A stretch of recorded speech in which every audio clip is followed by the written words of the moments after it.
And make sure to engage in comments and share this video to your friends and story lovers, and click on the subscribe button on the screen to subscribe to Inquisco for more real and true stories like this. The ranch was quiet that summer, too quiet in a way that made every sound sharper. The creak of a barn door in the breeze, the crunch of gravel under boots, the low hum of cicadas buzzing in the distance. Anna had lived here for years, long before her life got complicated, long before she became someone's wife, someone's stepmother. The land was her anchor, the rhythm of chores and sunsets grounding her in a way nothing else could. She thought she'd gotten used to how life could change in a heartbeat.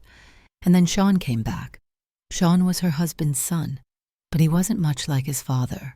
He was quieter, more watchful, the kind of man who seemed to see straight through the surface of things.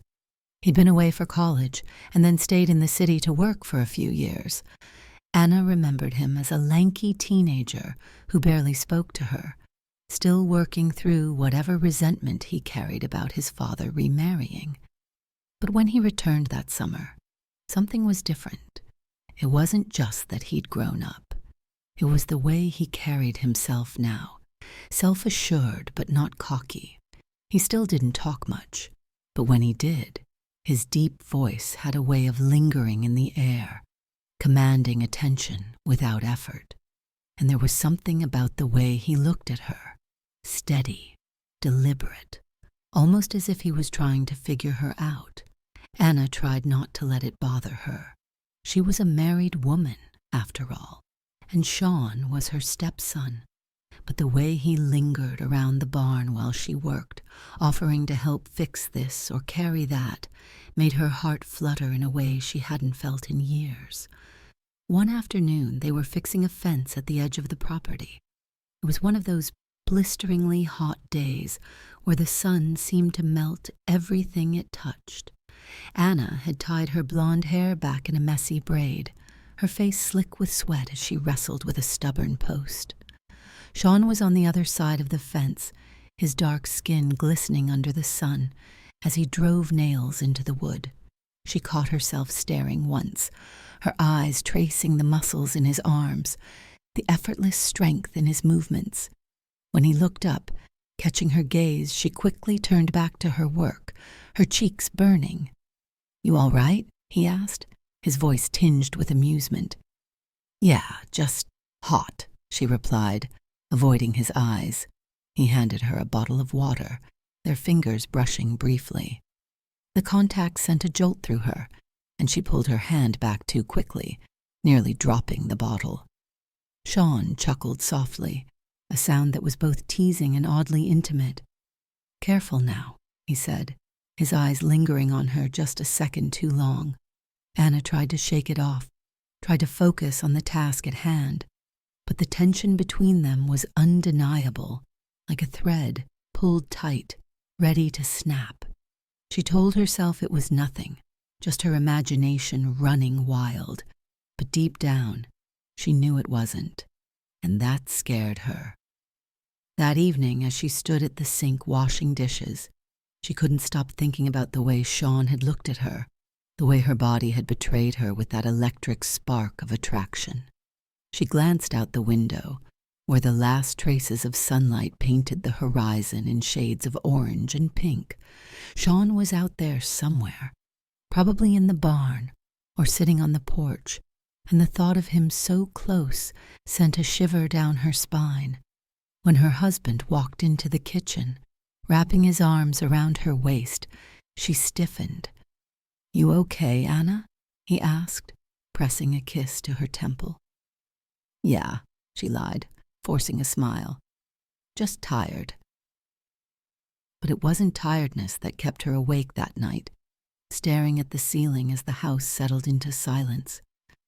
It was the way her heart raced whenever Shawn was near, the way her mind kept replaying those fleeting moments that felt too loaded, too charged to be innocent, and it was the growing sense of dread that she was standing on the edge of something she couldn't come back from. The days that followed became a test of Anna's resolve. She threw herself into the rhythm of ranch life, hoping the physical exhaustion would drown out the thoughts she refused to entertain. But Shawn was everywhere, helping with the cattle, repairing the tractor, even offering to drive into town for supplies. It wasn't that he was doing anything inappropriate. In fact, he was the perfect blend of polite and capable. And maybe that's what made it worse. Anna found herself hyper-aware of him. His laugh as he joked with the ranch hands, the way he leaned against the barn door in the afternoons, a faint smirk playing on his lips like he was in on some unspoken secret. Every glance he sent her way felt deliberate, as if he were testing the boundaries she was so desperately trying to maintain. She hated herself for noticing, but she couldn't help it. One evening, after her husband had gone into town for a meeting, Anna found herself alone in the kitchen. She was scrubbing the counters with a kind of frantic energy, trying to keep busy, when she heard the screen door creak open behind her. She didn't have to turn around to know it was Shawn. The air shifted when he walked into a room, a presence that was impossible to ignore. "Need any help?" he asked, his voice low and calm. "No," she said quickly, her hands trembling slightly as she rinsed the sponge. "I'm just about done." But he didn't leave. Instead, he leaned against the counter, watching her with that steady, unflinching gaze. The silence stretched between them, heavy and suffocating. Anna felt her pulse quicken, her heart pounding in her chest like a warning. "You've been avoiding me," Shawn said finally, his tone neutral, but his words cutting straight through her defenses. "I haven't," she started, but the look on his face stopped her.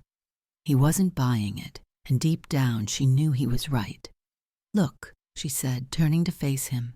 She tried to keep her voice steady, but it cracked under the weight of her own guilt. Whatever this is, it can't happen. It's not right."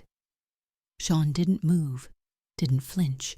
His eyes stayed locked on hers, and for a moment she thought she saw a flicker of something, hurt, maybe, or disappointment. But it was gone as quickly as it had appeared, replaced by that unreadable expression she was starting to recognize as his armor. "I know," he said quietly. "I'm not trying to mess things up for you." His words should have reassured her, but they didn't, because there was something in the way he said it, something that felt too close, too personal. She wanted to tell him to leave, to put distance between them, before they crossed a line that couldn't be uncrossed. But she didn't. She couldn't. Instead, she found herself standing there, frozen, as Shawn took a step closer. He wasn't touching her. He was still a good foot away, but the space between them felt charged, like a storm, ready to break. Anna's breath caught in her throat, her body betraying her again, as she felt that same electric pull, stronger than ever. "Shawn," she whispered, her voice barely audible. "I'm not doing anything," he said, his lips curving into a faint smile. It wasn't cocky or smug. It was gentle, almost teasing, but it sent a shiver down her spine all the same. "I'm just standing here." But the way he said it, the way his eyes never left hers, made it clear that they were both teetering on the edge of something dangerous. Anna's mind was screaming at her to stop this, to walk away, but her feet stayed rooted to the floor. She felt like she was drowning, caught in a current she didn't know how to fight. And then, just as quickly as the moment had built, Shawn stepped back. The spell was broken, and Anna felt the air rush back into her lungs as if she'd been holding her breath. "I'll see you in the morning," he said, his voice calm and even, as if nothing had happened. He turned and walked out of the kitchen, leaving Anna standing there, her hands trembling and her heart racing. That night, as she lay in bed, she couldn't stop replaying the moment in her mind, the way his voice had wrapped around her, the way his presence had filled the room like a shadow she couldn't escape. She hated herself for how much she'd wanted him to stay, for the part of her that had almost leaned into the storm instead of running from it. The next few days passed in a blur, each moment more unbearable than the last. Anna avoided Shawn like the plague, her stomach twisting every time she saw him from across the field or heard his voice drifting in from the barn. She threw herself into work with a desperate kind of energy, hoping the physical exhaustion would dull the gnawing ache in her chest. It didn't. The worst part was how little Shawn seemed affected. If he felt the same tension, the same unbearable pull, he didn't show it. He was polite, helpful, and infuriatingly calm, as if that moment in the kitchen had never happened. But every time their eyes met, it was there, the unspoken truth neither of them could deny. It felt like a game they were both playing, each waiting to see who would crack first. And then, one night, it happened. The house was quiet. Her husband was still out of town on a business trip, and the ranch hands had all turned in for the night. Anna was in the barn, finishing up some late-night chores she'd invented just to keep herself busy. The horses stirred restlessly in their stalls as a summer storm brewed outside, the air thick with the smell of rain. She didn't hear him come in. She only realized she wasn't alone when she turned and found Shawn standing in the doorway, his silhouette framed by the faint glow of the barn's hanging light. Her heart leapt into her throat, and for a moment neither of them said anything. "You're working late," he said finally, his voice low and steady. "Couldn't sleep," she replied, her words clipped as she turned back to the saddle she'd been cleaning. She focused on the task with a kind of frantic intensity, scrubbing at the worn leather as if her life depended on it. Shawn didn't move. He just stood there watching her, the weight of his gaze pressing down on her like a physical force. She could feel him, the heat of his presence filling the barn, making it impossible to think straight. "You've been avoiding me," he said softly, echoing the words he'd spoken days ago. This time there was no amusement in his voice, just quiet conviction. "I'm not," she started, but her voice faltered.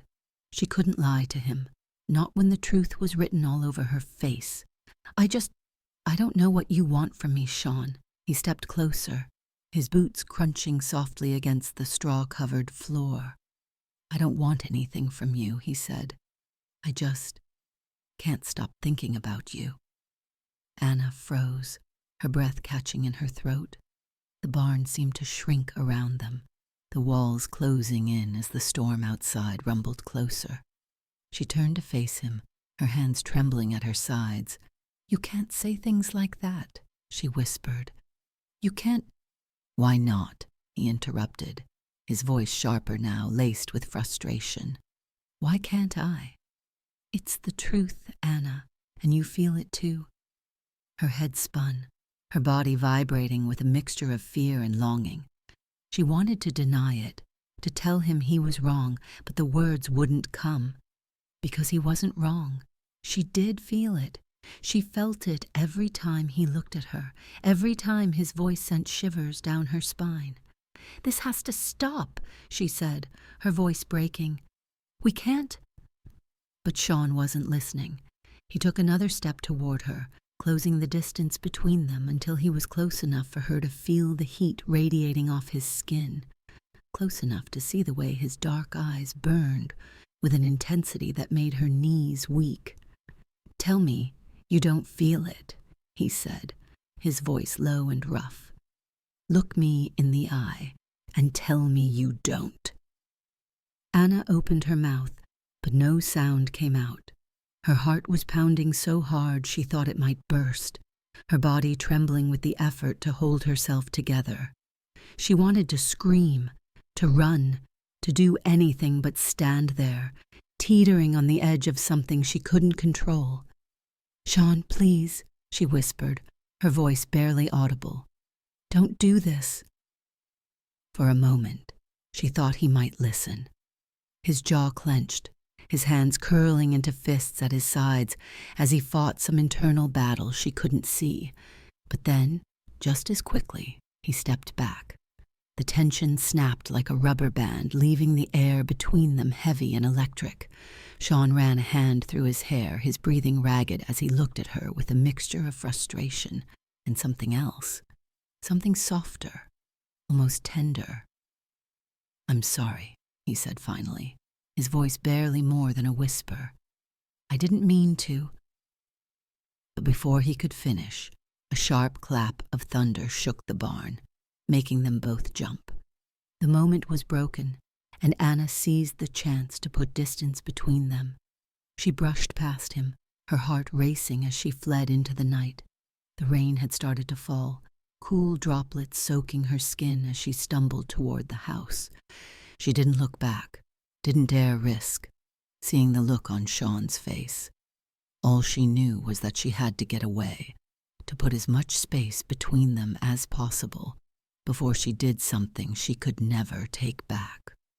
As she reached the porch, the storm surged overhead, lightning splitting the sky in brilliant flashes. She paused, her chest heaving as she stared out into the darkness.